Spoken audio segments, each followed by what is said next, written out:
Good evening, everyone, and welcome to Impact Informational Services. Our presentation tonight is Lyn Buchanan, Control Remote Viewing Analysis.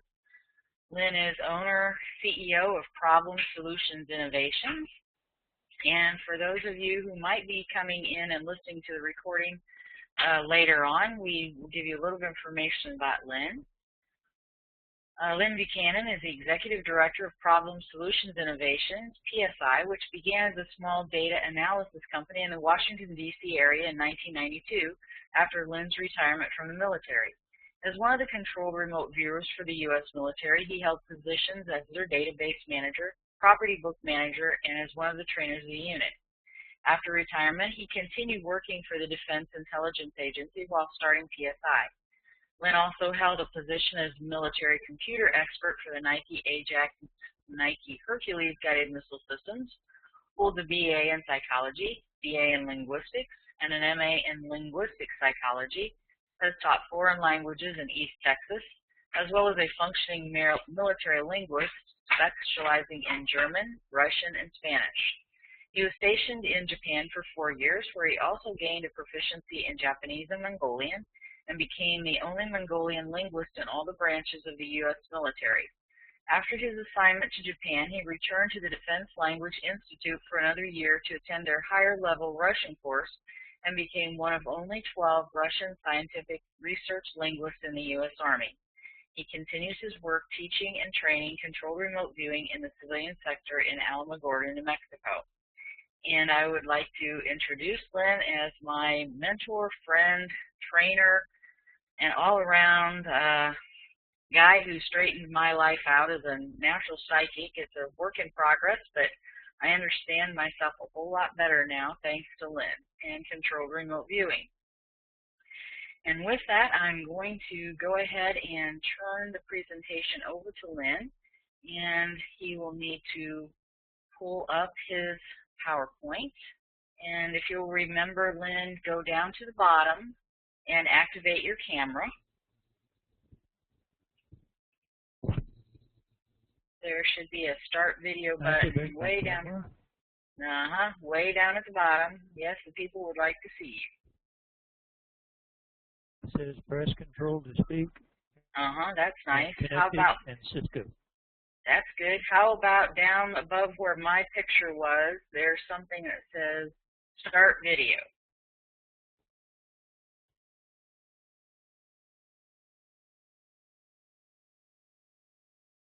But of course it doesn't say that. And all your panels are lengthened so you can see it, I'm hoping.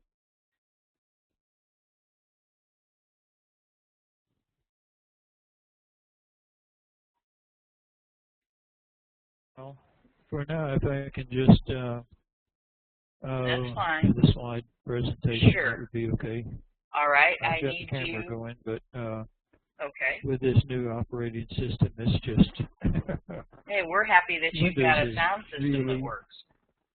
You know, it's really worn out its welcome in this house. Tell you what, and that noise you hear in the background is my dog going in and out. I apologize for that, but these are just informal chats, so that's what you get. If you will go to the top toolbar, do you see a share menu? You have share, view, communicate there? Yes. Okay, can you see the quick start that just came up on the screen? Or do I have to be? There are some little tabs. It says Lynn Intro, and then Aesthetic, and then Info. Maybe on your screen, but not on mine. There we go. You are in control. Or you just took us. Okay, we've got your desktop. Okay, I can't see anything except the desktop, so I'm just going to keep going. The only thing is, this all right with you? Does it seem to be working? I'm only seeing part of the screen. The only other alternative is if you want to send it to me real quick. It will only take a couple minutes. If you want to send it over, I can upload it. Okay, or you have a little magnifying glass down on the lower left side that will let you see more of the screen. Well, maybe is it just me? Let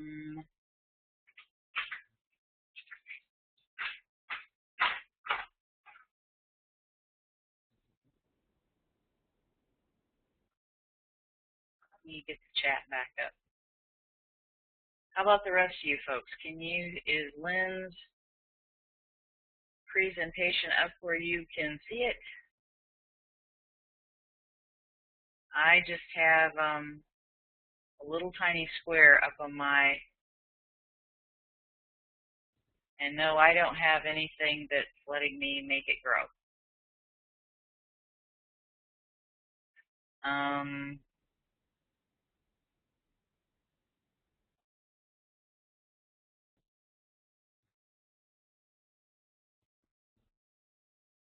You have it on your machine? I have a former one of yours on a machine, but if you've changed it at all. Well, I've changed it for tonight, but we're Did you? just not having any success here. Well, So all let's you have to do, go ahead send with the it. old one, and I'll add No, lib all the way through it. all you have to do is send it over. I'll have it in 2 minutes and have it uploaded. And how do I send it over? Email it to me in an attachment. Email? Okay, just 1 second. Sure. All you have to do is attach it in an email.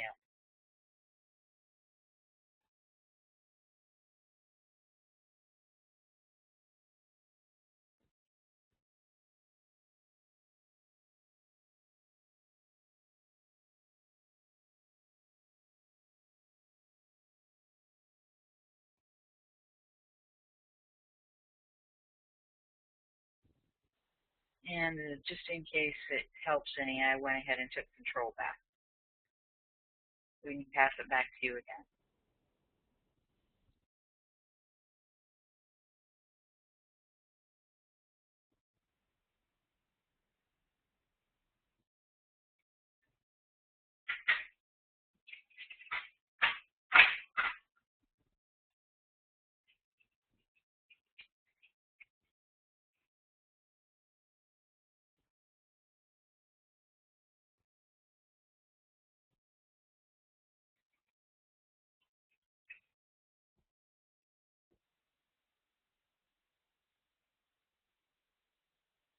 And I'm just checking my email here.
I was going to say I could unmute some of you folks.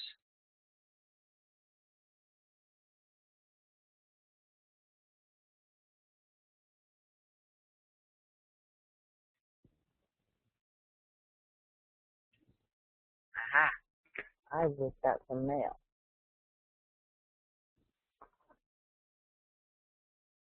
Not the one I was hoping for.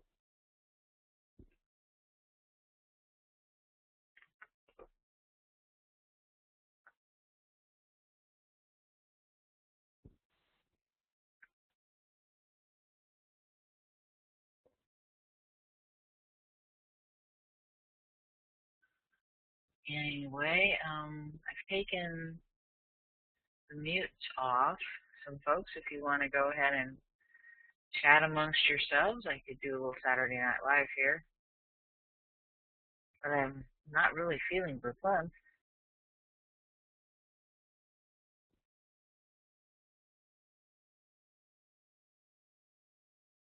Ms. Lauren, good evening.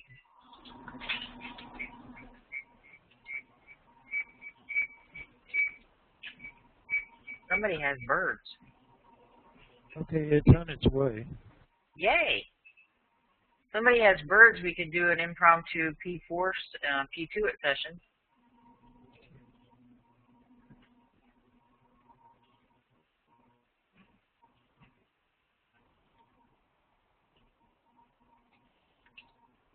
Teresa, is there some way you could start these things like 10 or 15 minutes early so we could get all this set up before everybody gets here?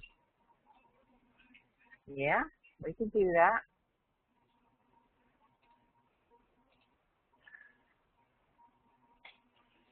Sometimes, yeah,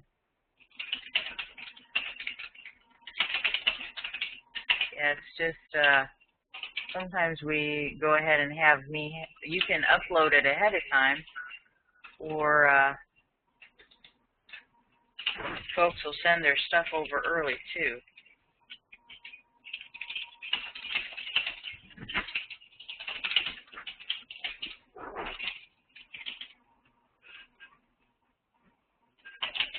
All right. It's here.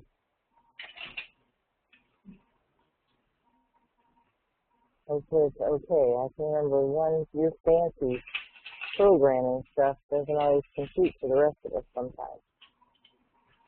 Aha. Progress.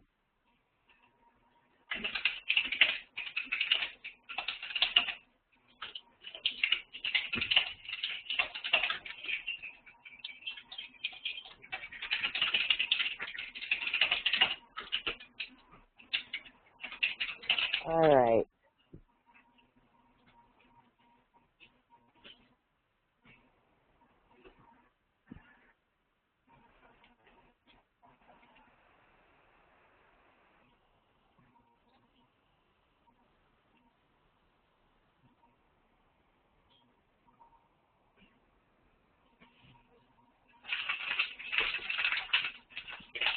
Okay, I'm not a presenter now.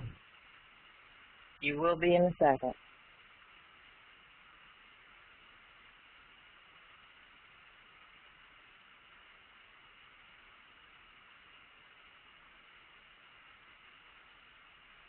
Hang on, I'm going to get rid of this one.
Is anything happening? It says the WebEx meeting manager is currently importing another presentation. And I should wait.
Still says I'm importing.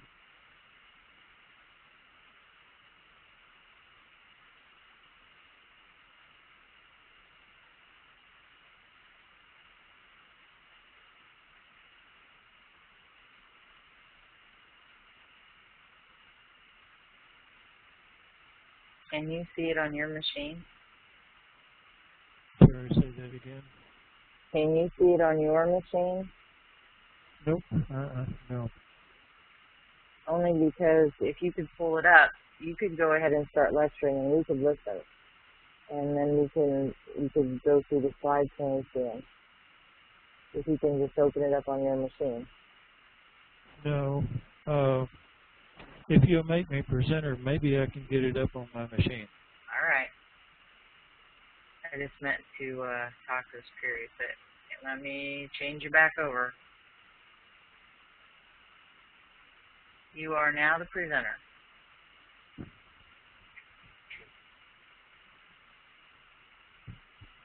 Okay, I'll see if I can share the document that I have. Okay. Wish me luck. Yes, sir.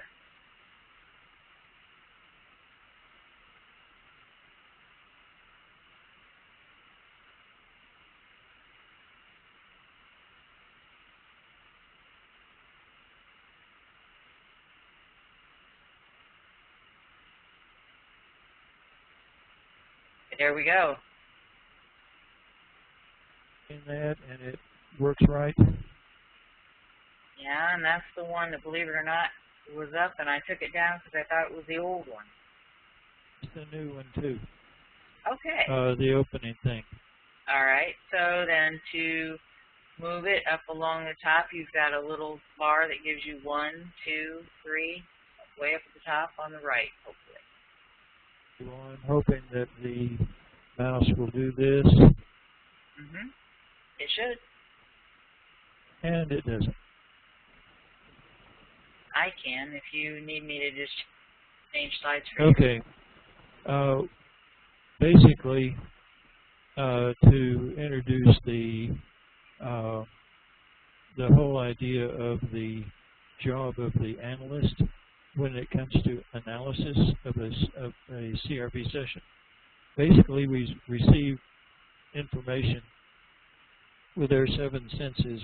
Eyes, our ears, our nose, our tongue, our skin, our sense of ambiance, and I'm going to show you some different ambiances here.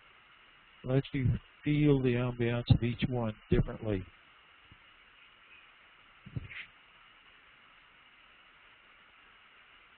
And I'm just checking. Are you in a position to change your see slides how now? your feeling changes on each and every one of these as you see it, and as you know, it affects your feel.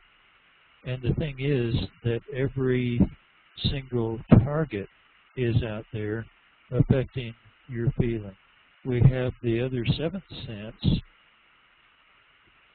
which is, of course, our psychic ability. The tools that we have to work with give us the ability to do things, and those are our senses. Remember that CRB is a martial art, and it's based on physical responses to inward information.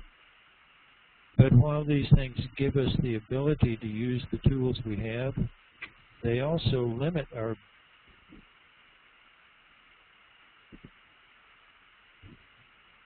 doesn't have the tools for it. Okay? He has the tools to do his job, but he doesn't have the tools to do other jobs. And so the tools we have to work with are senses. They give us the ability, but they're also limiting our abilities. The rule is never use a screwdriver as a hammer, okay? My father just yelled that, beat it into me as a kid. But the fact is that our subconscious says, oh, why not? And the question is, can we use one of our senses to do the work of another? And the answer in remote viewing actually is yes. This is going to cause the analyst a problem but it makes it easier for the viewer. And so let's take a look at the limitation of our eyes. We see only a very small part of the spectrum. The visible spectrum in here is within the red to the beginning of the purple there. Now some people can see far into the infrared, some people can see far into the ultraviolet, but by and large, this band of color right in the middle is about all the tools we have to work with visually. What our eyes can see is the ultraviolet, the high ultraviolet to the low infrared, the high infrared to the low ultraviolet. And so this is the band of frequencies that we see. However, the fact is that our eyes only pick up on blue, green, and red. And so where an analyst is concerned, you'll find that a viewer is going to almost always see blue first and be sensitive to it, and green, the grass or whatever, and red. They will rarely ever report the oranges, the yellows, the purples, the maroons, things like that. And so if you were to make a sensitivity chart, this chart here is going to show you the colors that are most often reported by remote viewers, or are first reported by remote viewers. But remember that using the screwdriver as a hammer, we found out that using our vision, we could also see the unseen wave ranges by using remote viewing.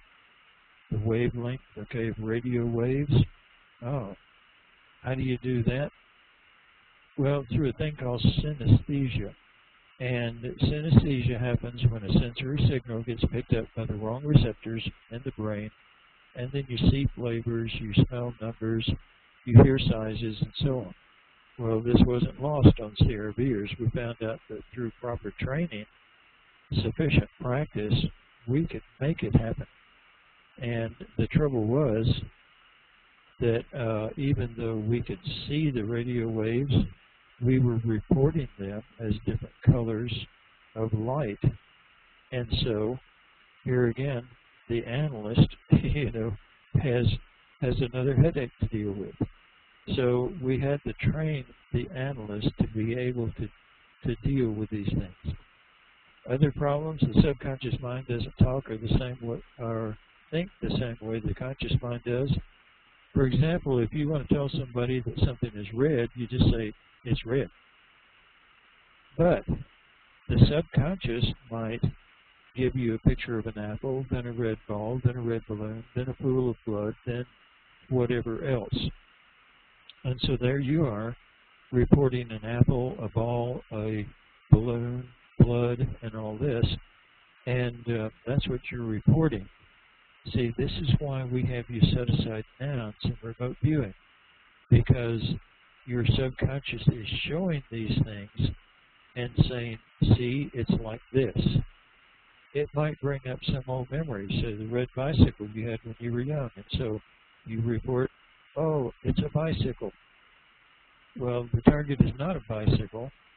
The bicycle you had when you were young was red, and it's just telling you, hey, it's this color red. It might mix up the word, give you D-E-R instead of R-E-D.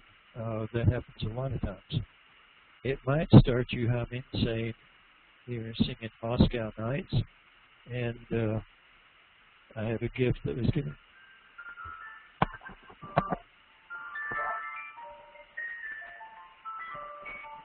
Okay, anybody remember that song? To your subconscious mind, Moscow means Russian, Russian means communist, communist means red, and your subconscious mind can get really,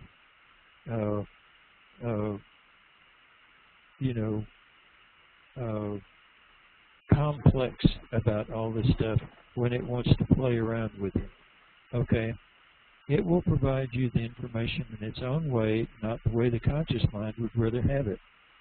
Also, not the way the analyst would rather have it. And so the analyst has to sit there and figure all this stuff out. So the analyst has to read the words you've scribbled on a bunch of sheets of paper, and they have to figure out whether you wrote it as straight information or whether it's an analogy, a syllogism, an example, a memory, a logical identification, or it may just be plain garbage. And so anyway, the poor analyst has to be accurate because somebody's life may depend on it, even though the viewer may have just given some kind of example or weird, strange connection, convoluted connection that makes no sense at all to regular humans. In order to make sense of all this, the analyst has to know the strengths and weaknesses and tendencies of every viewer. It requires a database of the viewer's work. This is why we have a database. People who don't use databases think, evidently they think that a remote viewer can view everything equally, that the mind is all-powerful. It's not true. Your subconscious mind has certain things it likes and it's good at, other things it doesn't like and it's not good at. Whatever your eyes will turn away from, your mind will turn away from, and so there are things that your subconscious just refuses to see. So you have to have a database, and you have to have the information in it current, and so if you're going to do operations, that requires a database manager. The analyst has to understand how the subconscious mind works, okay? An analyst who just takes the sketches and the words of a remote viewer in the remote viewer session will misinterpret the session, and they will lose a lot of information. They'll misinterpret a lot of information, and so they have to know when something sounds like garbage, it's good stuff, and they have to know when something that sounds like garbage is just garbage. Examples from sessions, okay? The viewer writes, "It's like my shoe." Okay, the analyst, through knowing the viewer's conscious previous work, may understand that it could mean it's worn out. It could mean it stinks, like my shoe, okay? Or it could mean it's made of leather, or it could mean anything else. And so, because the analyst doesn't know, an analyst sometimes has to go back to the viewer and ask for more details. What does "like my shoe" mean? And the viewer says, "Oh, it's hollow and the size you could put your foot into." Oh, okay. Now the analyst knows what it means, and so they go and change the viewer's summary to read what the viewer meant, not what they actually said. And this is called writing it into customer ease. Okay, so it's in the language the customer can understand. Then you have the mysterious Phase 7. A Phase 7 impression is one that just comes to you out of the blue. It can be realistic to the point where you sometimes look around and say, "Who said that?" Okay. Sometimes it can be very realistic. I think you all know about the time when I was doing a session. I was in the room alone. I was doing a session on Saddam Hussein, his plans and intentions, and somebody leaned over me and said, "You're not going to believe what comes next." I turned around and looked, and I was in the room by myself, okay? I knew by then that this was Phase 7, and so I reported it, and all up the line, people said, "Oh, I don't believe that, but maybe I'd better pass it on up through the chain of command." And it went up to the Department of the Army, the Department of Defense, and they checked what I had gotten, and sure enough, Saddam Hussein had a missile pointed at Mecca, was waiting for the Feast of Ramadan when he could lob an American missile in, kill all of the Muslim leaders, and then he could take over the holy war against the United States.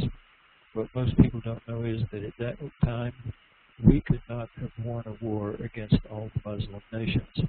And if it hadn't been for that one session, right now you would either be Muslim or dead. Those would be your only choices. That's not a Muslim thing. That was Saddam Hussein's thing. Ras Ein, we were looking for a hostage one time. And that hostage, I was in a session describing his condition, his health, and his surroundings and all that. And right in the middle, I got the word raisin. Raisin, that doesn't mean anything. So I wrote it down, R-A-S-A-I-N, and with a space in between. A couple of days later, an analyst came back from D.C. and said, hey, that was great. There he was. He was in Ras Ein. And so, you know, there's no way you can actually make sense out of stuff like this. Lucy in the Sky with, one time I was doing a practice session, and this song kept going through my mind, Lucy in the Sky, Lucy in the Sky, Lucy in the Sky. Finally, it's called the session because, you know, it was just too much. The song was just overwhelming to me. And my monitor said, Lucy in the Sky with what? And I said, with diamonds. And he opened the feedback picture, and it was 2 hands full of diamonds. And my mind was telling me, in phase 7 format, Lucy in the Sky, come on, you can do this. Come on, idiot, you can do this. And sure enough, I was too much of an idiot to do it. Anyway, I was doing a session one time on God, and I didn't know that the target was God, but there was this person there, and I said, give me some information, give me something. And he turned around and looked at me, and he said, don't ask what I give to you, ask what I'll give through you. And all of a sudden the session was over. And this was, you know, what I call a phase 7 because it was so real. Anyway, every experienced viewer has stories of these phase 7 events, and they're always meaningful to the viewer at a very deep level, and yet what gets to the analyst is some kind of a story or offhanded comment or a sketch or some meaningless dribble, and the analyst has to sit there and make sense out of it. They can be misery for the analyst to figure out. Luckily, there are some indicators that help the analyst understand anything that appears like weird babbling from the remote viewer. One, when the viewer uses a noun, it's almost always logical thinking, okay? And so the analyst will set that noun aside and take only the descriptors. This is why we have the rule in controlled remote viewing that you describe, you don't identify. You get an impression, you write it down, you move on. You don't sit there and think of what is it, oh, I know what it is, it's a bus or something like that. So anyway, when a viewer comes up with a mental picture, it's almost always some kind of a personal memory, and therefore it's important to get its meaning, not the words that have been used to write it down or the things that the viewer reports. When a viewer reports something that seems totally unrelated, it's usually symbolic in nature, such as you say, I don't know what the target is, but it's pink, it's furry, it's cuddly, and AOL, army tank rolling across a field. You say, what? Well, then you say, the analyst comes back and to the viewer and says, hey, what does an army tank symbolize to you? Oh, danger. Okay, thank you. Now we know that the target is pink, furry, cuddly, and dangerous. So with an analyst, you have a trained person analyzing the session information and making sense of it for a customer who often wouldn't understand anything about it at all. If you show your session to a customer, they're going to read it and they're going to look at it, and they're going to be so confused, and they're not going to make any sense out of it. For one thing, we're accustomed to stories where it starts out with a preview of the situation, setting the situation up, and everything builds on that. In a remote viewing session, you be garbage at the beginning of the session. You're just winking about the site. You're trying to find out where you are. And so if a customer looks at that and thinks that that is setting the stage for everything that follows, they will misinterpret everything that follows. You have to have an analyst in order to take all of those just blatted out procedures and perceptions, put them together, analyze them, find out what they mean, and make it to where the customer can read it. With an analyst, you wind up with an organized set of information that can be read and understood by anybody. You wind up with a report that tells what the viewer actually perceived, not what they scribbled onto the paper. With an analyst, you wind up doing some good for somebody instead of presenting them with a bunch of psychobabble. And this is one of the problems with many of the psychic groups. They try to present everything in psychic ease rather than in customer ease.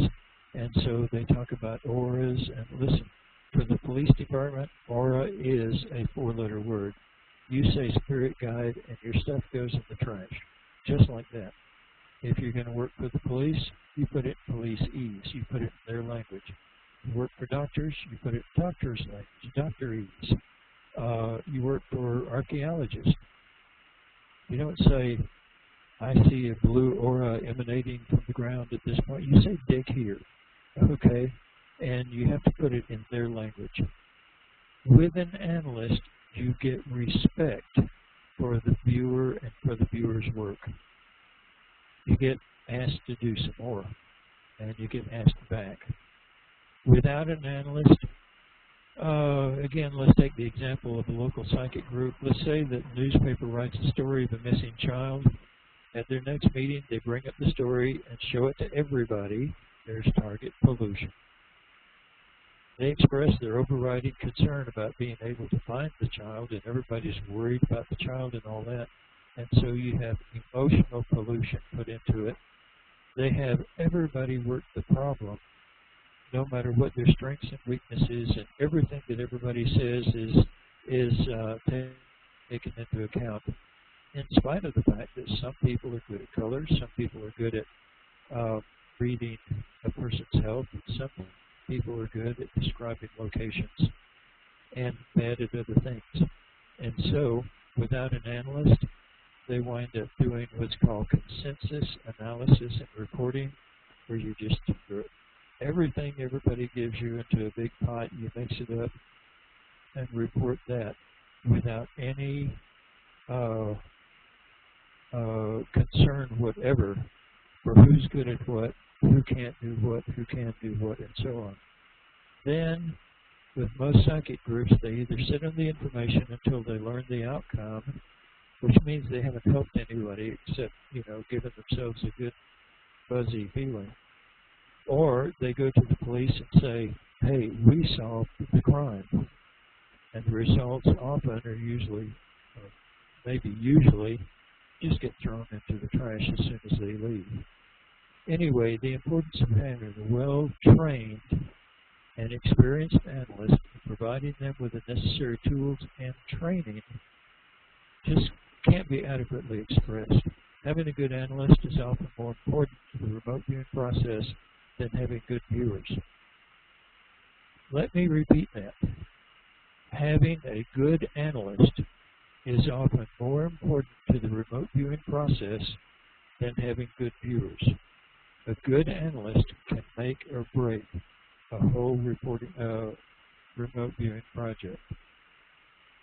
But the analyst has a really, really hard job that takes a lot of training, takes a lot of work, takes a lot of experience.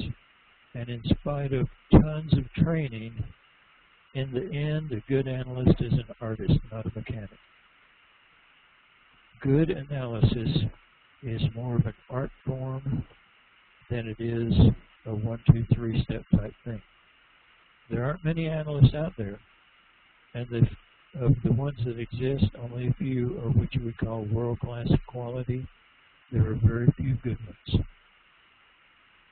It's the analyst who puts the information in words the customer can understand, and without that analyst, all the customer sees is a bunch of scribble, scratchy sketches, little notes over to the side, AOL, I think it's this, and the customer has no idea what to believe and what not to believe. And so anyway, that's just a very short intro to the importance of an analyst. Now, what I'd like to do tonight is, if you have any questions about analysis, if you have any questions about being an analyst, how to do it, and such as that, that's what I would like to get into, but we do it as a question and answer period. There's no way in the world I could put all of that into some kind of a presentation and, you know, just run through it. And so at this point, I'm throwing the ball into your court and letting you ask questions, and we'll see what comes out of it. So, discussion time.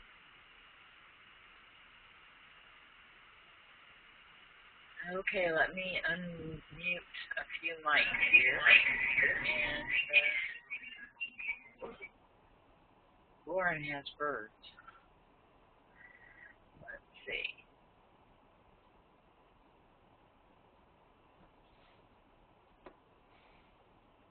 Okay. By the way, is this camera of mine on? If not, I'm going to get it out of the middle of the screen. What? Is this camera of mine turned on?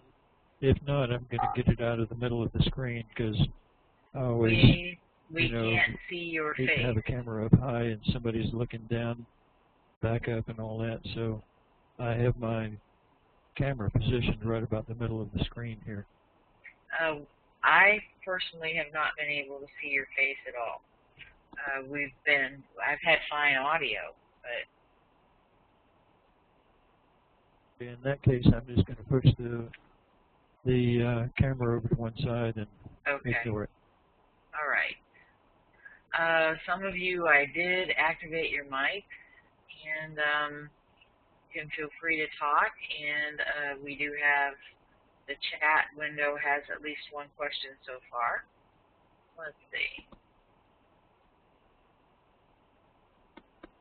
We have a question from Jed. What's the best way to set up an analysis database?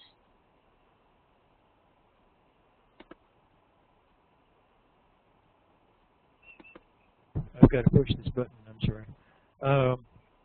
An analysis database is actually a viewer's database.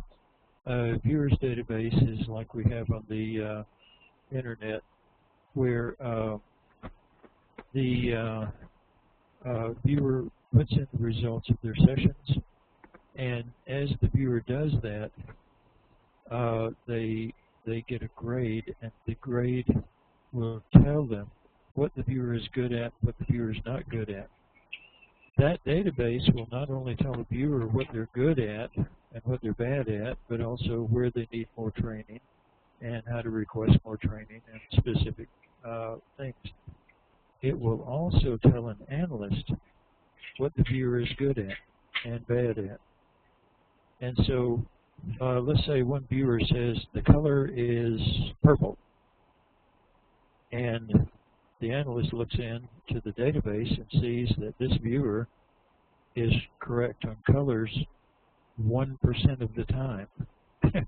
Well, that analyst may turn around and ask some other viewer what the color of the getaway car or whatever would be. They would ask the person who's right 99% of the time. And sometimes it would agree, sometimes not. But if it didn't agree, then the analyst would know, let's take the information of the good guy rather than the information of the bad guy, and let's use that as our major thing, okay? And so it's the same with every other aspect of a target site, that a viewer will be good at certain things, and if the analyst simply looks into that database that's used for the viewers on self-evaluation, then the analyst can evaluate what to do with the viewer's information.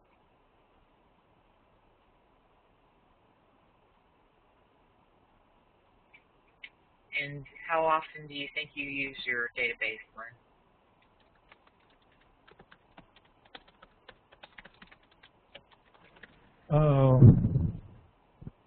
I think you said, Martin, no. If everyone would go down and say send to all attendees, then everybody would get the question that you type in.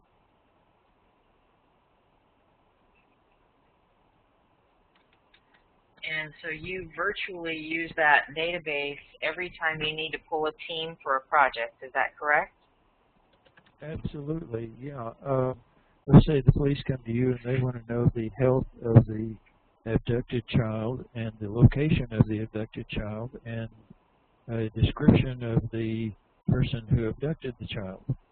Okay, you look in the database and you find out who is best suited to answer each one of those questions, and that's the question, that's the person to whom you address that question. That way you don't have everybody working everything. You have each person working what they're best at. And if you do that, then you select your viewers.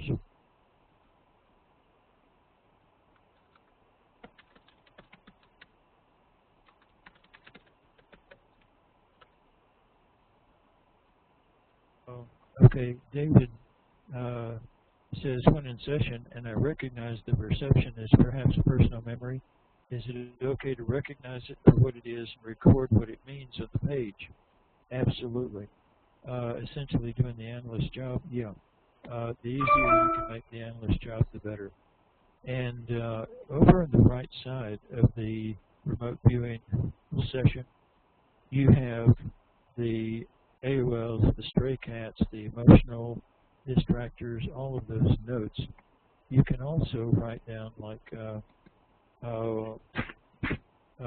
red bicycle, and you think, oh, that looks like the red bicycle I had when I was a kid. So you go to the right, you write down note, and you can even write analyst, comma, I think this is the bicycle I had when I was a kid. What I remember most about it is, and that seems to be what's important to the site. And so, you know, you can write these explanatory notes right there in your session and then move on.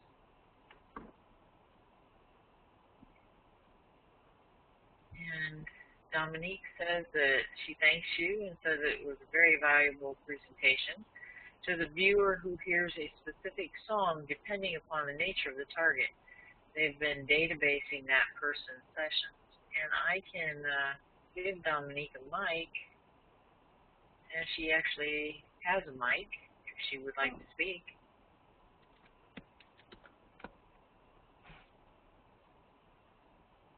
Hello. Hello. Hello. Can you hear me? Yes, ma'am. Oh, okay.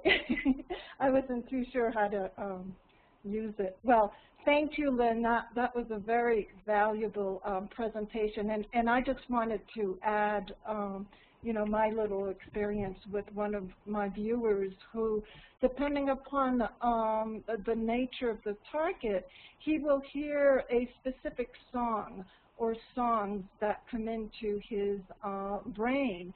And I think there are two, for example, when the target is a religious sort of location, there are one of two songs that come up for him. So we're now trying to find out what is the difference between the two songs in terms of the correlation with the nature of the target. You know, I haven't found that out yet, but so it's interesting. On something like that, what you have to do is you have to pull out those sessions where the songs have become a part of the session and then compare them to the feedback. And if you do that often enough with enough targets, all of a sudden it'll just sort of stand out as to the meaning of each song. And those songs have become symbolic of something, and really you have to compare the session where the song is with the feedback for that session. And that's about the only way that I know of that an analyst can really find out what a song means or something like that. Songs are very difficult. Puns are very difficult. A lot of times a viewer will remember some old joke that he heard, you know, or else a movie scene. And that movie scene may not have a direct and simply understandable correlation to what's going on in the target, and yet I can guarantee you there is a correlation there. And you know, if a viewer is the kind who picks up on movie scenes or who picks up on old jokes or something like that, then about the only way you could really find out their meaning is to just get enough of those sessions, keep comparing them to the feedback, and all of a sudden it'll just pop out as to what they mean. Yes, thank you. That's exactly what we're doing. We're going through every single one of his sessions, and from the very beginning, when for his first session he told me he was hearing a song, we started documenting it. So now we just have to go through the session work and look at the feedback and start making correlations. It's very good that he's noting this kind of thing in session. A lot of times a viewer will think this is just some kind of an annoyance or some, you know, some song that they heard and is stuck in their mind, and they'll try to ignore it. But in a session, your subconscious mind is just trying its heart out to get information over to you. And, you know, we encourage people to develop their ideogram language, because that language can be taken as complex as any, you know, any vocal language, all the way up to, you know, professor and scientific level. You can develop ideograms up to those levels. But if those aren't developed, then the subconscious mind has got to use analogies and songs and old movie titles and memories and things like that, trying to get information across to you. And it can be quite confusing at times. Yes. You know, Lynn, I always remember what you taught us, and every time I repeat it to my students, I remember you, and I say, I don't care what comes through your brain, you just write it down. And if you don't know where to write it down, just anywhere, but please write it down. Absolutely. That's probably rule number 2 of remote viewing is write it down, write it down, write it down. And, you know, in class or in time you're working with a remote viewer and they go silent, look at their eyes, look at their shoulders. If you have a glass table like I have, look down at their feet, and you will see physical signs of all kinds of thinking going on, and yet nothing's getting reported. And when that happens, it's your subconscious mind trying to tell your conscious mind something, and your conscious mind won't relate it. And within just very few seconds, frustration builds up, and you know, within the viewer, and it just can grind a session to a halt. So anybody who is going to be a remote viewer has got to learn, you know, celestial rule number 2, write it down.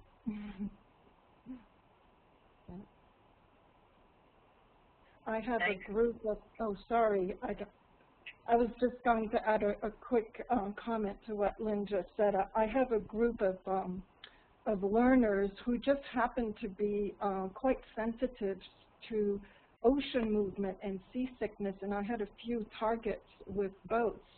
And each time it never failed, 3 of them ended their sessions early because they felt nauseous and they thought it was the coffee or whatever. So now they know better, and I don't give them any more boats.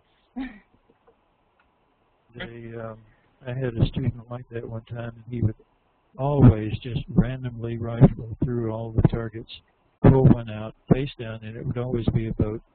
And one time I went through, I took something like 50 targets, went through and took out every single boat in there, not realizing that I had missed one, handed him a stack of 50 targets, and he just pulled one out at random, and you guessed it, it was a boat.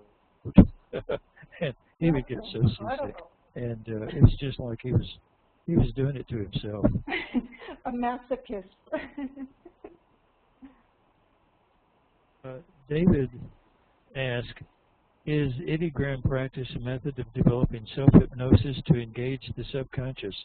Absolutely not. In karate class, you know, you have the little kids in their white belts and their little white gis and all that, who are practicing these moves, wax on, wipe off, and everything. What they're doing is they're letting their subconscious learn a physical movement, and they're letting their subconscious learn a physical language, actually. And when you go across and you hear the word land, and you draw maybe a straight line, or water, and you draw a wavy line, and you do that hundreds and hundreds and hundreds of times, then you can say to your subconscious mind, what's there at a target? You know, this target 93, what's there? And your subconscious knows how to physically tell you because it has practiced and learned. It may draw a straight line followed by a wavy line and tell you, I don't know what the target is, but I know there's land and I know there's water. And so what you're doing is exactly the same thing in any other martial art. You're letting your subconscious mind learn a physical movement which has a certain meaning. And, you know, in karate or something, if you consciously start thinking about what to do next, your next move is to pick yourself up off the floor because you're gonna get knocked down. You have to let your subconscious take over your body. And with idiogram practice, you're teaching your subconscious mind to make a physical movement in relation to a certain impression or a certain gestalt. So it's not hypnosis at all. It's just good old hard practice.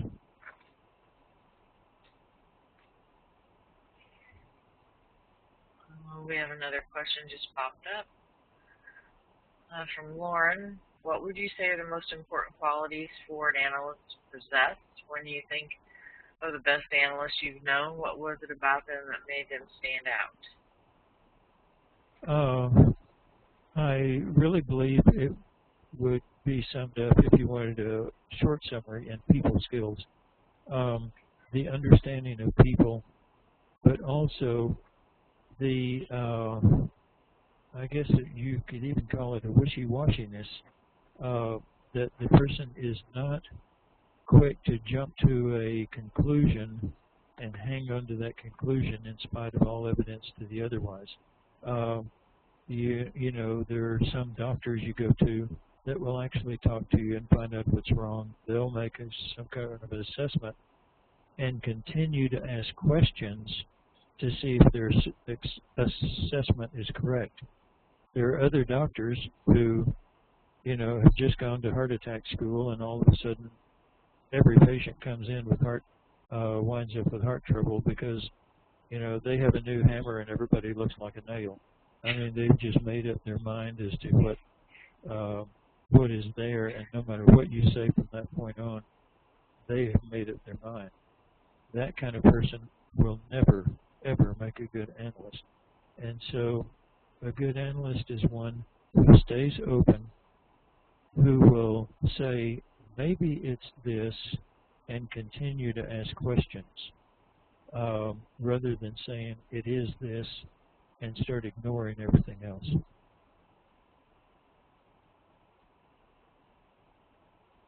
And thank you, she said. And we here, did, Lauren. Scrolling back up, just to Still make haven't sure. forgotten that you 4 more levels of the ambiance exercise. I'm going to try to get to them. I have been, this week I've been entertaining people from Moscow and teaching a class. I taught some courses in Spy Camp, and just, you know, I think maybe I have gotten 2 words done on the online training courses for remote viewing, and other than that, it's just been wild around here. So I will try to get those to you as soon as I can.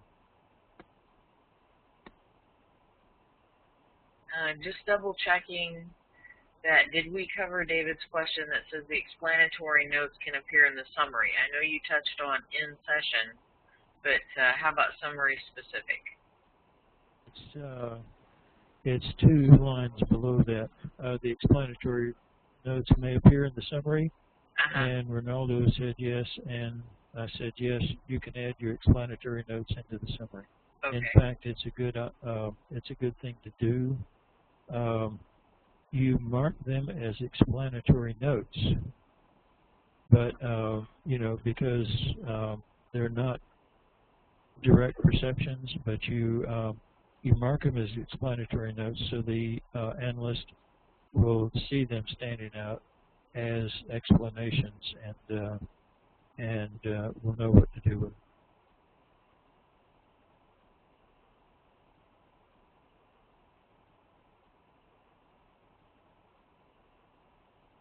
Can they be scored?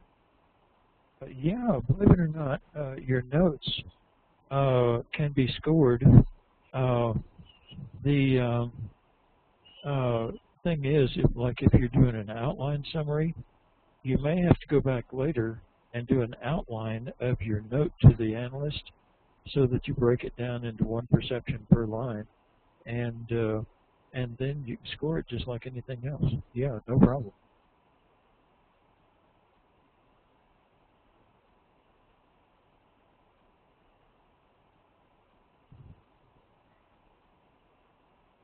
Well, everybody hates to outline, but you know, it gets easier as you practice. These are good questions.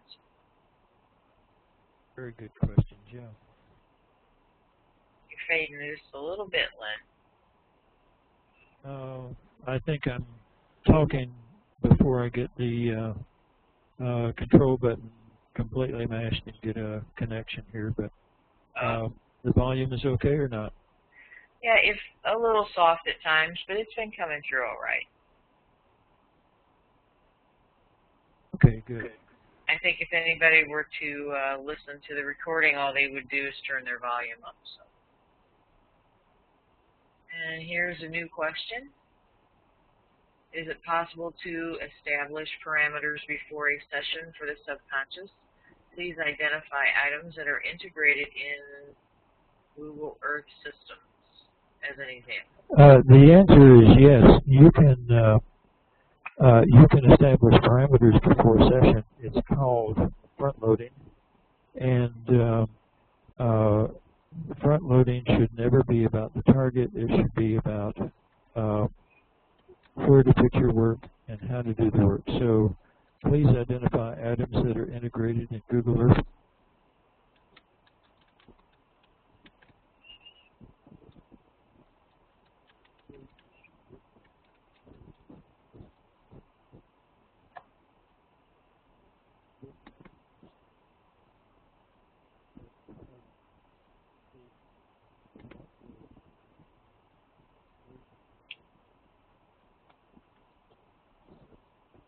I think there's more to that question coming. You're typing.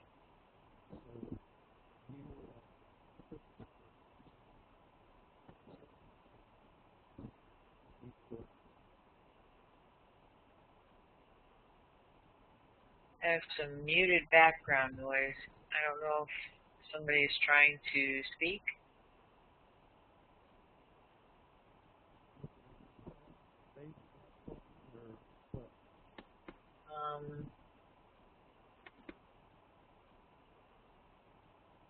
Lynn, we're having some trouble with your audio all of a sudden. Maybe I spoke too soon a minute ago.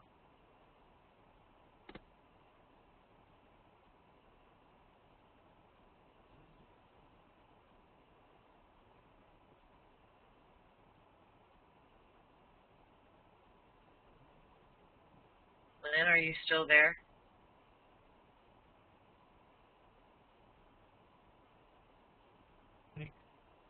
Anybody getting anything here?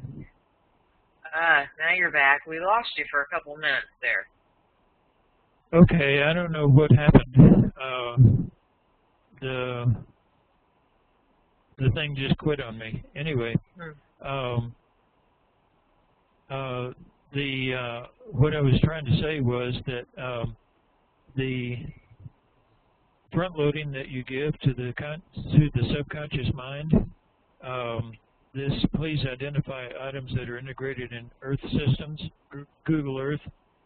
Those things are not about the target, but they are where to put your work, and that's what front loading should be. The thing you have to remember is that the #1 rule is the remote viewer is in charge of the session, and the remote viewer is actually the subconscious mind, not the conscious one. And therefore, if the subconscious mind wants to deviate from your instructions, it's going to do it. And so, you know, in a lot of sessions, it's just give the coordinates and hang on from here.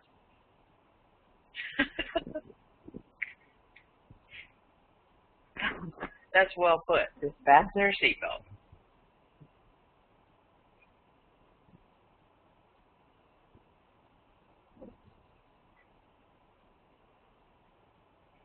It's actually great when you can have a session like that. It's a whole lot better than a session where nothing happens and nothing comes to mind.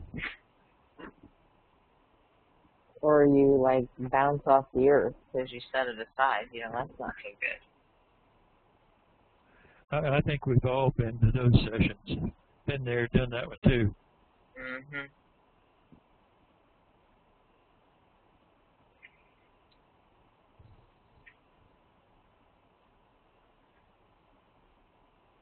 Thanks for coming, Essie. She thanks you, Lynn. I was wondering, it's a name I haven't seen before. Essie? Oh, she's gone. Yeah. She's been I was coming wondering to if find she was you. a viewer or someone like a nurse or something who's just interested in the remote viewing. I know you're having success. Yeah. Getting people interested in your profession and the possibilities of a remote viewing. Actually, I've lost track. I think she's a viewer, but I don't remember exactly. And you were saying that we're possibly losing people. We've kind of developed a little following. Not everybody comes to every presentation, but I've got a lot of people who have been here at one time or another.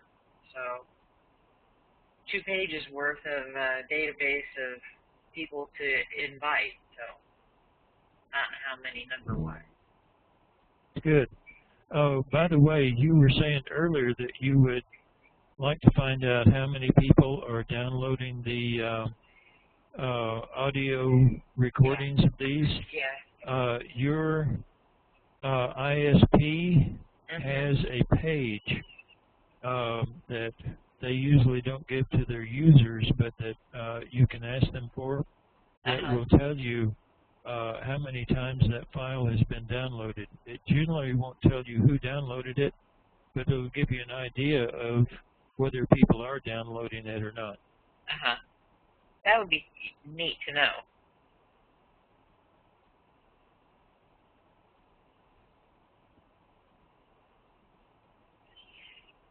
Did anybody else have anything to add or questions to ask or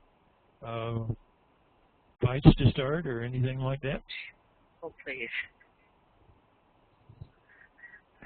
Oh, come on. Quelled my number of pie fights in online. Yeah. I've, like I said, called my number of pie fights in chat rooms before. Hopefully not wanting to do that here. It's very nice that here we don't have weird people dropping in and, you know, cussing like, you know, we did on Skype and Pal Talk and all that. Just people coming in and screaming, "What's up?" and stuff like that. Yeah. And this is a much nicer venue. It's hard to get into a lot of times, but it's a nice venue. Well, unfortunately, you have more hoops than the average person coming in here. You have to learn how to work the environment. All they have to do is sit back and listen. So what you're saying is I shouldn't talk, right? I shouldn't present. What it amounts to is you have to learn more stuff than them. So, anyway. And you should have seen me cramming this last week for, well, the last 2 weeks. I made a presentation to Spy Camp here and then one over in another city. And cramming for, I was teaching a class in breaking codes, and cramming for that, I was amazed how much I've forgotten about it. And I tell you, it was like relearning everything. Well, I'm amazed at what you put together for tonight because, quite frankly, you gave me no indication that you were going to do this. We were, as far as I knew, working off your old presentation, and this was totally different and totally more in-depth and had so much more information than what we did before that I can't, it's wonderful that we got it up and running, or that you got it up and running, whatever. I'm glad that we did. This is amazing compared to what we did before. Just hope it helped someone and helped explain some things. It still didn't explain a lot about the process of analysis, but I hope it got across to somebody that just doing a session for a customer, you know, even if you're not working for a team, you have to sit there and analyze it to put it into their language. I mean, you can't just do a session and hand your raw transcript over to the police or something like that. You do, and it's just going to wind up in the trash. You have to customer ease the results of your session. And I think you also did a fair job, better than fair, I'm sorry. Didn't mean to slur there. Analyzing, like the reference to red. We just had, I think, was it even David possibly who posted a session on the e-group? David or Daniel possibly. They got New Orleans rugby. Was that it?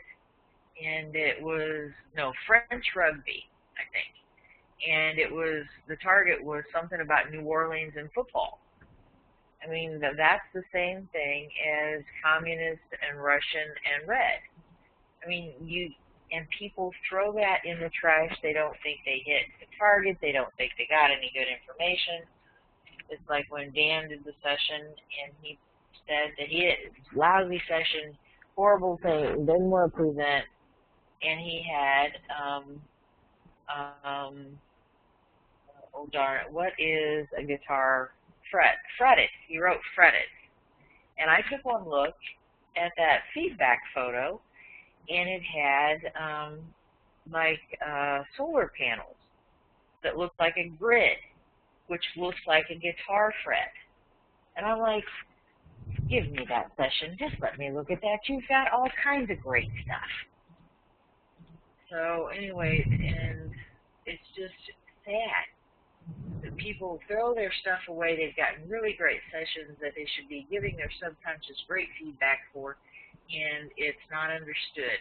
And I find that just very sad, and we need to work on increasing that understanding. Yeah, the understanding of what's going on in a session. The guy who was here from Moscow teaches remote viewing over in Moscow. He teaches the old Russian methodology. And he was just bowled over when I said, you know, a sketch is not the way a sketch in a remote viewing session is not the way your eyes see the target, but it's the way your subconscious sees the target. And as a result, it's going to enlarge the important parts and shrink the less important parts. And so you can tell a lot about a target simply by the distortions that are in the sketch. And he was just bowled over by the whole thing because they never had realized that. Jed asked a question. Can you give an example of how you would score, like 0 to 10 or ABC? The way we score is, instead of scoring a practice session, which is what most people do, we actually score each perception within the summary. There's a lot of garbage in every session, and so we have the viewers write a summary at the end, because at the end they have good contact with the site, and so they can go through the session and drop out the garbage and keep the good stuff. And so in that respect, they act as a filter to drop the garbage out. Well, then on every perception we say, was it right, was it wrong, or maybe you can't feed back. So like if you write a sentence, there's a White House on top of a steep hill, and you look at the feedback and there's a White House on flat ground. Okay. Was there a house? Yes. Was it white? Yes. Was it on a hill? No. And was the ground steep? No. Okay. And at the end of all of that, you put in the yeses and nos according to the category. White is a color, house is an object, hill is an object, steep is a shape, such as that. And as you do that, a track record builds up as to how good you are at all the different aspects of viewing a site. And so I know that in research, they view the entire session. They don't care if you got it right or not, you know, the details right or not. But when you do the controlled remote viewing, especially for customers, the important thing is the details, because, I mean, they already know what the target is. So what you're looking for is to come up with the details that they don't know. And so the way we score a session is to actually break it down into individual perceptions, score each one yes, no, or can't feed back. Then to score the overall session, we drop out the can't feed back, because you can't score them if you can't feed back to them. And you take the yeses and the nos, you add them together, you find the percentage, and that's basically the score for the session. If 85% of the things you said were right, you get a score of 85%. And of course the top is 100%. If you missed everything, then you're going to get a 0%. But that's how we score a session. Daniel said, what precautions does an analyst take to avoid viewing the target along with the viewers? Training and practice. And this is what I was saying about an analyst. What makes a good analyst? A good analyst will not jump to a conclusion and hang on the conclusion in spite of all the rest of the facts that come along later. And you sometimes have to train an analyst to do that.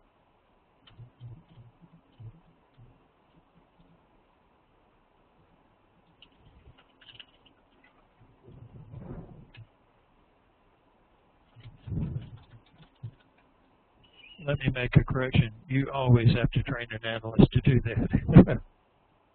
It's a human tendency that nobody can, you know, really get around.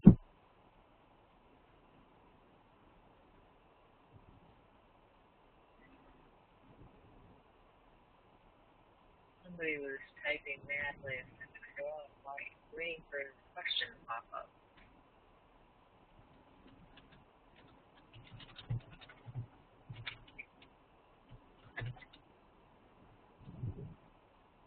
It's a really good question.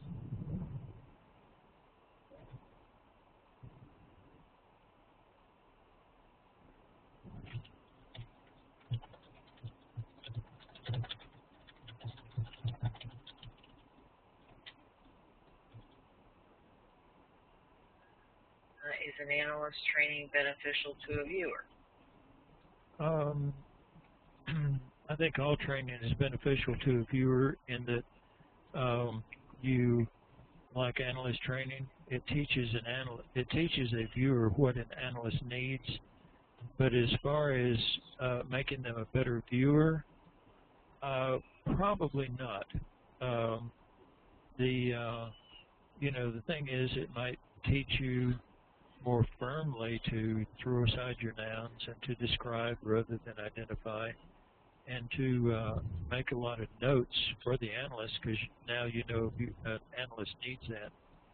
But as far as increasing your viewing ability, I don't think it does. No, it increases your ability to work with an analyst.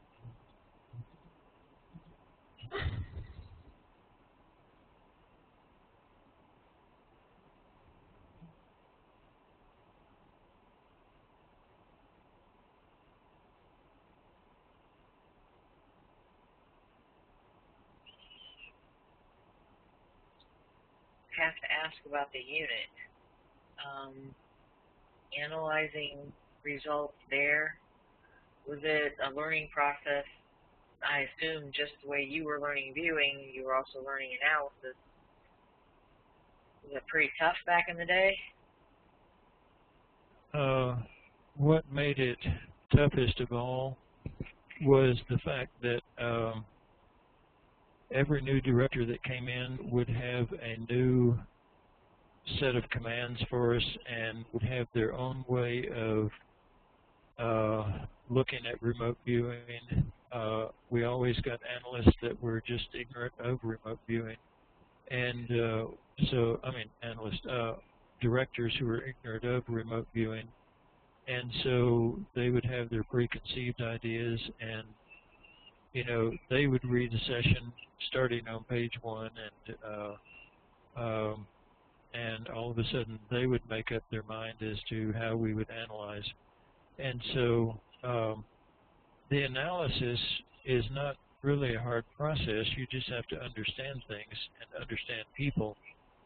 But in the military unit, the string of directors that we had made just about everything very difficult. And some of those directors didn't want to be there. Some of them thought we were all crazy kooks. Some of them were so overly in favor of all things psychic that they couldn't discern garbage from good. And so it really had an effect on everything in the unit.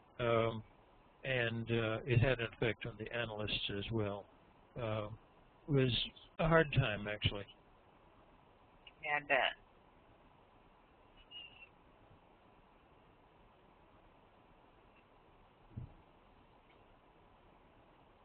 New question. Do monitors report their subconscious communication to the viewer, to the analyst? The monitor is supposed to have a note sheet, and we have a standardized format for that, a standardized form for that, and is supposed to make notes, and those notes are handed in with the viewer's session. And so the analyst is supposed to get the monitor's report along with the viewer's session. So the answer is yes.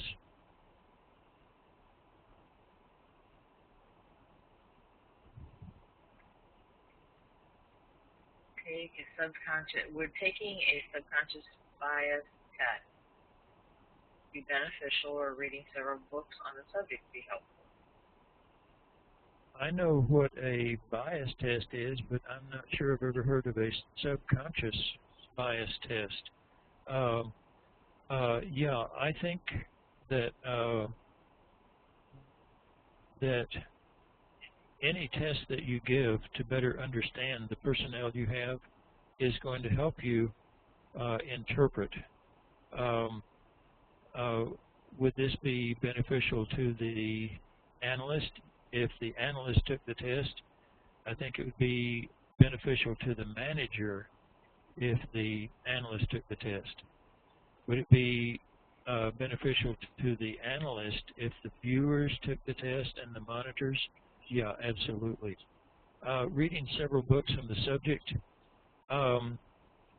probably there aren't that many books on the subject, and the fact is that probably a very extremely high percentage of the books that are on the subject don't really relate to remote viewing or the subconscious, or else they are some person's logical deduction about what the subconscious does and thinks and how it thinks and so forth. And so there is a lot of garbage out there in the form of books written by authorities and experts, and that doesn't keep it from being garbage. And so sometimes I think, depending on the books you read, reading several books could be beneficial, or it could be actually give you a worse understanding of what's going on in the remote viewing process.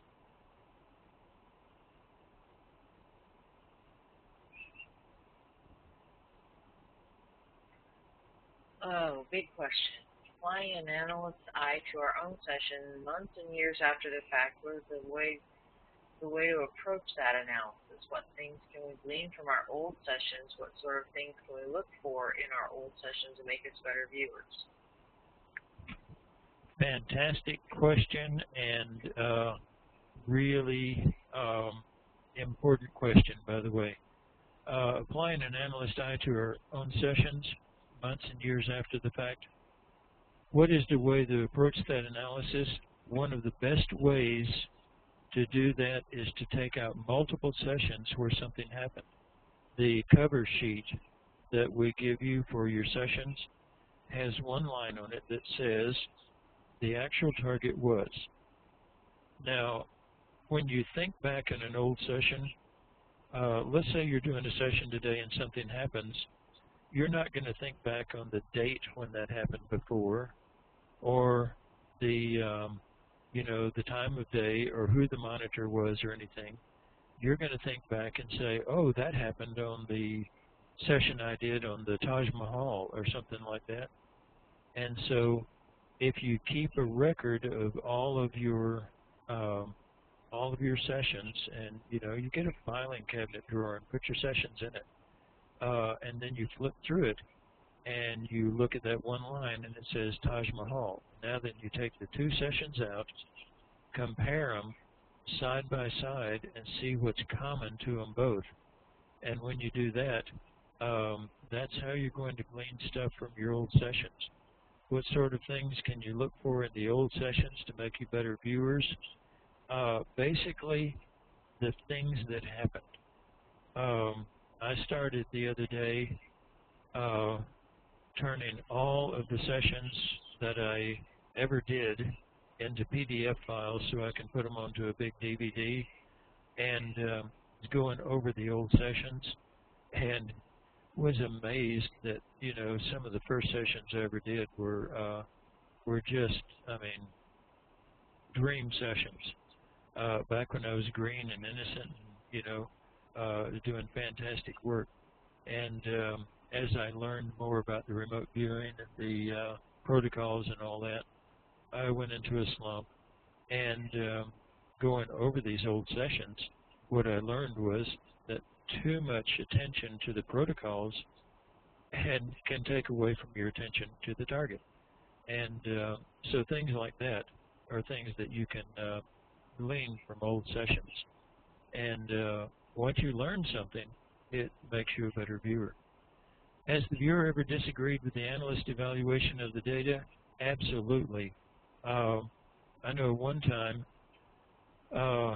I saw a session of Joe McMonagle's where he had gotten feedback, and the feedback totally disagreed with the session he had done, and he said, "I'm sorry, you got the wrong feedback." And they checked, and sure enough, they had the wrong feedback. And I thought, man, if I ever get that good, it's going to be, you know, just an amazement to me. And one day, some years later, Skip was my monitor, and he took the picture. It was a practice session. He took the picture out of the envelope. He passed it over to me, and he said, "You missed the entire target." And I looked, and I said, "No. I know my subconscious mind. I have learned to trust my subconscious mind." I said, "You got the wrong feedback picture." He went over to the other building and checked the records, and sure enough, he had gotten the wrong feedback picture. And he found the right feedback picture, came over, and I'd made something like a 92% on the target. But there comes a time when the viewer is so in contact with the site that if an analyst or a monitor or anyone else says anything that doesn't agree with what they know, then yeah, they'll call the monitor or the analyst or anybody down, and they'll say, "No, that's not what I said, that's not what I meant. You've got to change what you're thinking because I was at the site and I know."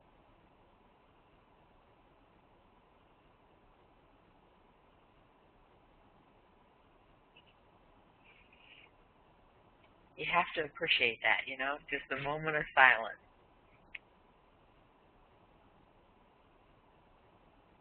I tell you, when that happened with Skip, I was so proud.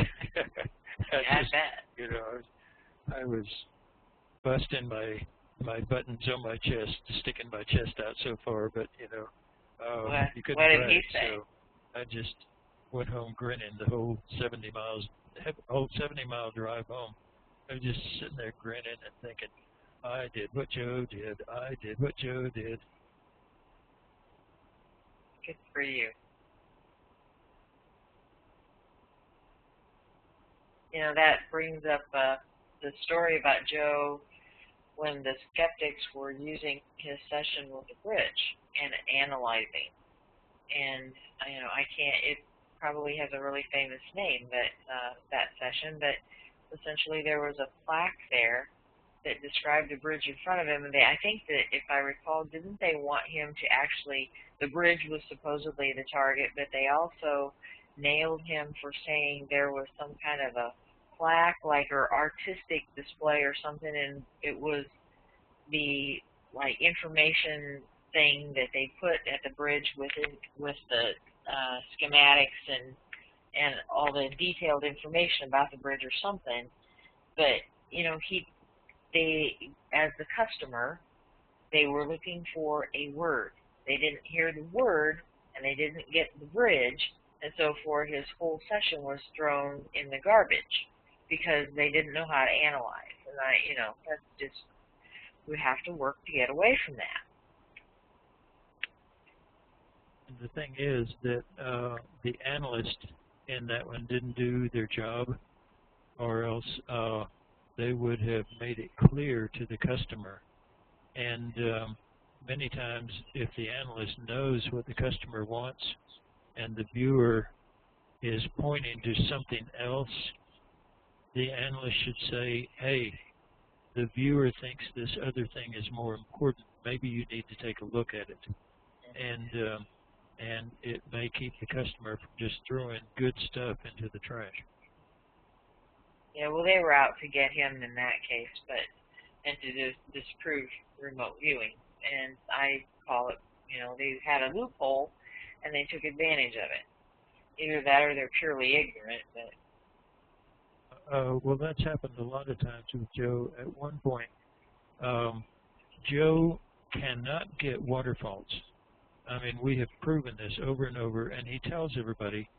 And he was doing a thing for, I think, the National Geographic Channel, and he told them, "Don't give me a waterfall because I can't get waterfalls." So they picked Niagara Falls as the target, and he drew the Maid of the Mist, and he drew such an accurate sketch of the Maid of the Mist that you could recognize it. You know, the boat that floats down near the bottom of at the bottom of the Niagara Falls. And so then their assessment was, well, yeah, he drew a boat, but the target was the falls, so that proves that remote viewing doesn't work. And I mean, it was a setup job from the get-go. And that's happened with Joe a lot of times. That's too bad. I always like the one, well, if you were really psychic, you would have known that I was lying. That's a good one. We had a director who came in. He had like 2 years left to go before retirement, so they wouldn't fire him, but he had gotten into some really bad trouble, and so nobody wanted him, so they shipped him to our unit. And his first task for us was, we found out later, was the attack on Pearl Harbor. Everyone described it to a T in their first session, and he would call us in every day and just chew us out and cuss us out and everything for being bad remote viewers and for not being able to describe a target and all that. And after about a month of that, we found out what the target was, and we all, you know, we all just came down on him and said, you know, we described that the very first day. And he got this smug look on his face and said, well, if you were really psychic, you'd know I was lying to you. And get back to your desk and get out of my office. Okay.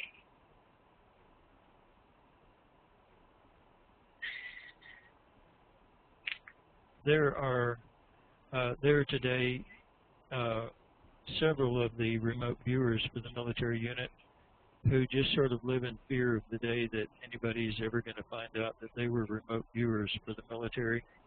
And there are many times when I will have a project and I will ask some of the military remote viewers to do the sessions, and the treatment on them was so bad in the military that they just cannot bring themselves to do a remote viewing session again. And that's very sad, but well, that's the way it was. It happened. Yeah. Well, it is 10:47 p.m. Eastern Time. You guys have been a great audience, and there were some questions popping. Has the viewer ever disagreed with the analyst evaluation of data? And that was a milestone. There's a certain feel for me that sometimes I am just sure of the data. It's a great feeling. What is it like to be your own analyst? I mean, there are times when no matter what the feedback is, you know you nailed that target. And that is a fantastic feeling. It's great. What's the chance you'll write a book on analysis? And I'm in the process now of trying to write another book on remote viewing, and working with customers is going to be a large part of that book, because it's a part where people who do, quote, remote viewing, which has so many definitions that it really has no meaning, that seems to be one of the places where they mess up the most. And so that's going to be a large part of the book. So it's an applications-oriented book. Very good. Trying to get the information out there.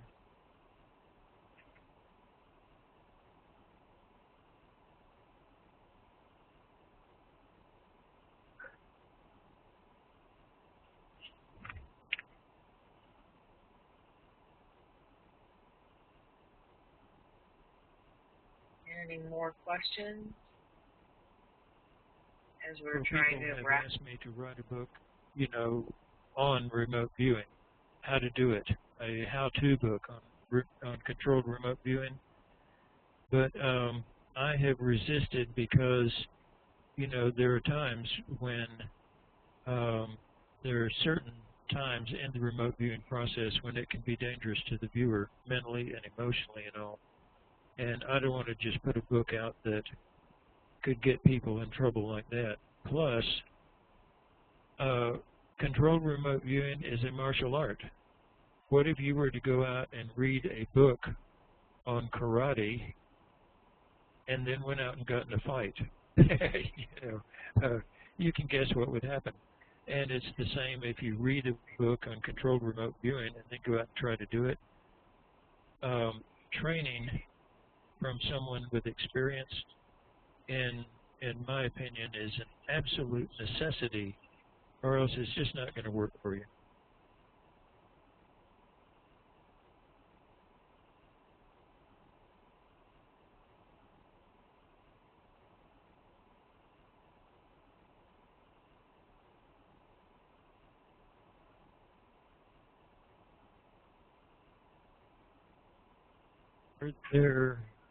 Are there any other questions that anyone has? Not, I would like to thank everybody for coming. Oh, is there a method to overcome emotional resistance to doing a session, even though you think you want to sit down, or you want to sit down, but you sit down and you try and you just cannot bring yourself to do that session? There are several methods to overcome the emotional resistance, and one is just to sit down and write out the introduction, write your name, and so on, write the coordinates. You're still going to feel that emotional resistance, and when it comes to the point where you want to quit, don't quit, but take a break.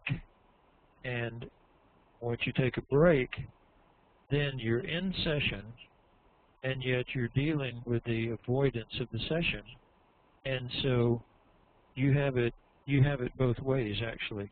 And so it's easier to come back after a break and do some more on a target than it is to start all over again. Like the Germans say, all beginnings are hard. And so it's the beginning of a session that's really the hard part. If you take a break, then you come back to it and pick it up again, it's not all that hard.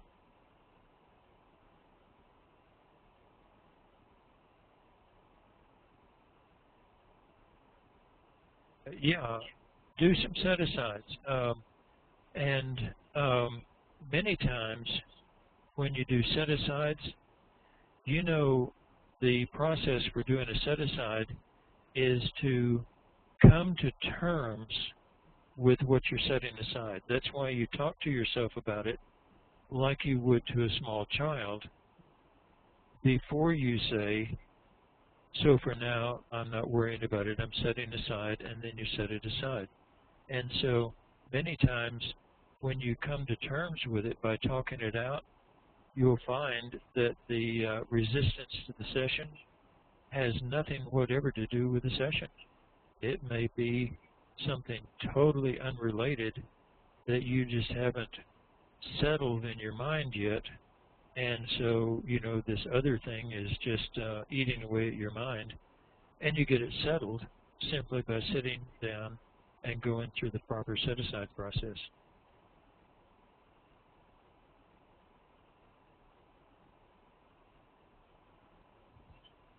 If everybody wants a webinar on CRV projects, yeah, I'll be glad to do one. We have a project management one scheduled later on, a couple months, I think. Me doing that, or is there someone else? That would be you. I'm always glad to hear other people talk about it too, because you know, I'm not beyond learning a few good things myself.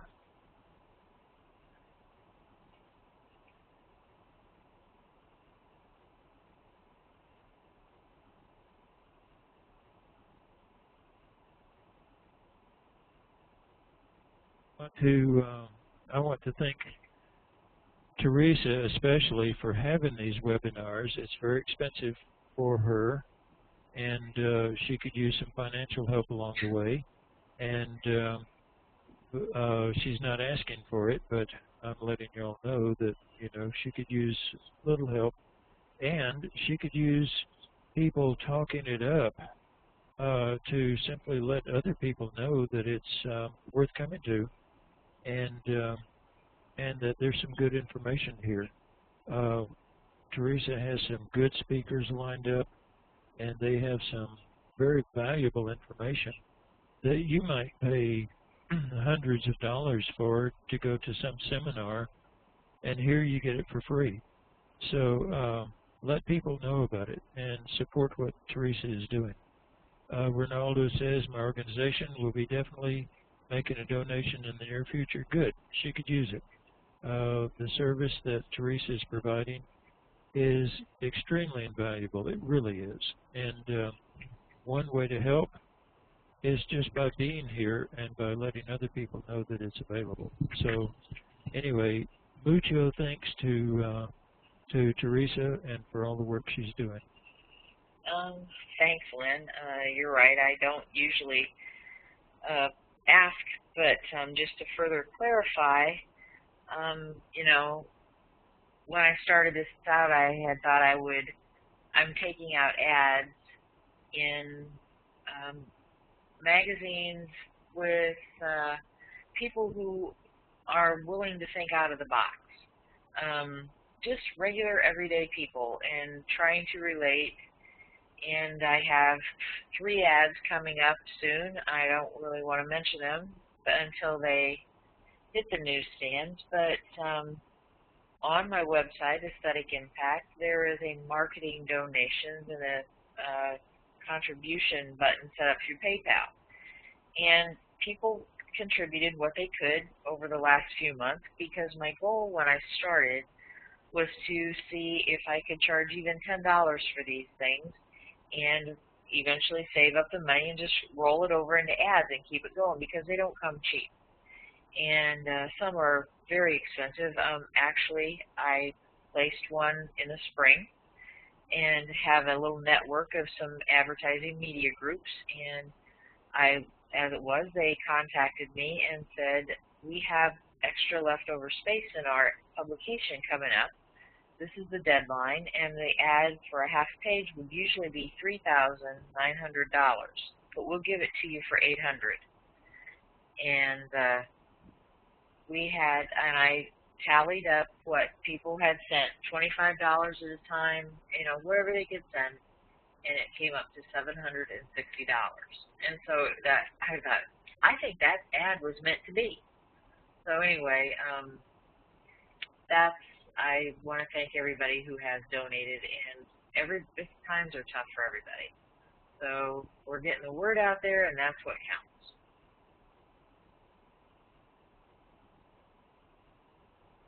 Just as a parting thing on my part, let me leave all of you with something that will stick in your mind and enjoy trying to get rid of it.